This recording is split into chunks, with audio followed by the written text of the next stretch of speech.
আসসালামু আলাইকুম, স্বাগতম সবাইকে। আজকে আমি ছোট্ট একটি ভিডিও দেখাবো। সেটি হলো আমার এই গিটহাব প্রোফাইলের ইউআরএল নেমটি আমি চেঞ্জ করেছি। যেমন আমার আগে ছিল এই যে এটা বলতে আমি ডাইরেক্ট দেখাচ্ছি যে এখন যে ইউআরএলটা আসছে, সরি এটা না, ইউকামাল দিয়ে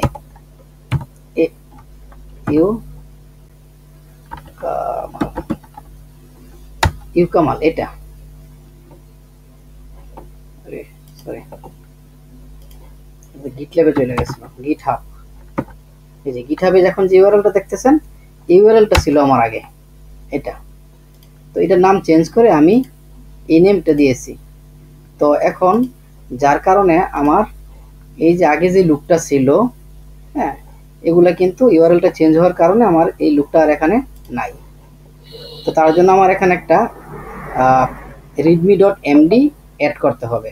তো আমি সেটি এখন অ্যাড করতেছি। তা আমি এখান থেকে ফার্স্টে আমি প্রথমে নিউ রিপোতে ক্লিক করব। নিউ রিপোতে ক্লিক করার পর এখানে আমার যেই রিপো নেমটা আছে, এই যে এখানে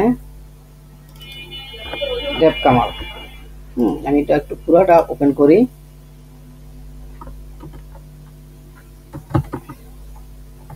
এটা ডেভ কামাল অপশনে পুরোটা ওপেন করলাম। করার পরে এই যে এই জিনিসটা আমি করলাম, আমার ডেভ কামাল হোসেন নেমটা কপি করলাম। এটা আমি এই সাইডে নিয়ে আসি। কপি করার পরে রিপোজিটরির ভিতরে আমি সেম নেমটা আবার দিলাম, ডেভ কামাল হোসেন। দেওয়ার পরে যে ইজ অ্যাভেলেবেল দেওয়ার পরে এখানে কি আসছে, হ্যাঁ, এই যে এখানে readme.md টু গেট স্টার্ট। তাহলে সেক্ষেত্রে আমি এখানে একটা ডেসক্রিপশন দেওয়া যায়, যেহেতু চেঞ্জ করছি আর না দিলেও কোনো সমস্যা নাই, ম্যান্ডেটরি না। তাহলে আমি এখানে অ্যাড করে দিব। এই যে এটা এখানে অ্যাড করব, অ্যাড readme.md অন করে দিলাম। দিয়ে আমি ক্রিয়েট রিপোজিটরি দিলাম। রিপোজিটরি এটা আবার চেঞ্জ করছে, আমি ক্রিয়েট রিপোজিটরি দিলাম। ক্রিয়েট রিপোজিটরি দেওয়ার পরে এই যে আমার এখানে আসা পড়ছে হাই দেয়ার, হ্যাঁ।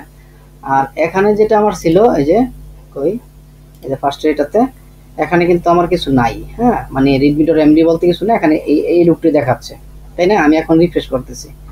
তো রিফ্রেশ করলাম, এই যে এখানে কিন্তু হাই দেয়ার আসা পড়ছে।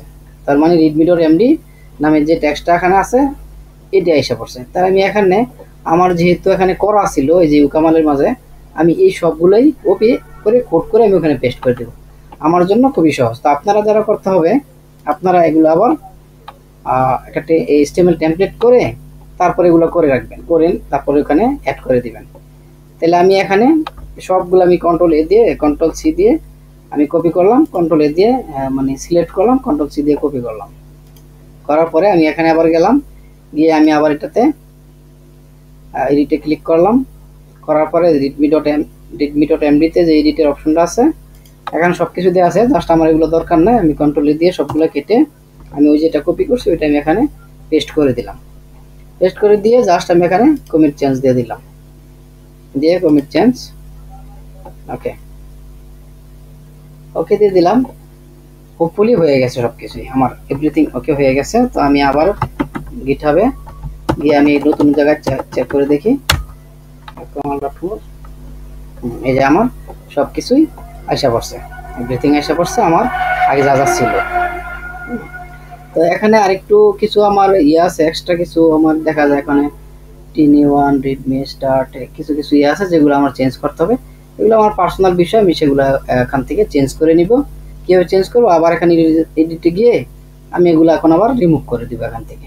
এটা রিমুভ করে দিব, বা যেটা আমার টাকার দরকার নয় ওইটা আমি রিমুভ করে দিব। তো এই পর্যন্তই। আশা করি যদি কারো উপকার হয়ে থাকে তাহলে লাইক দিবেন এবং কমেন্ট করবেন, আর কাইন্ডলি চ্যানেলটা সাবস্ক্রাইব করেন। Thank you so much.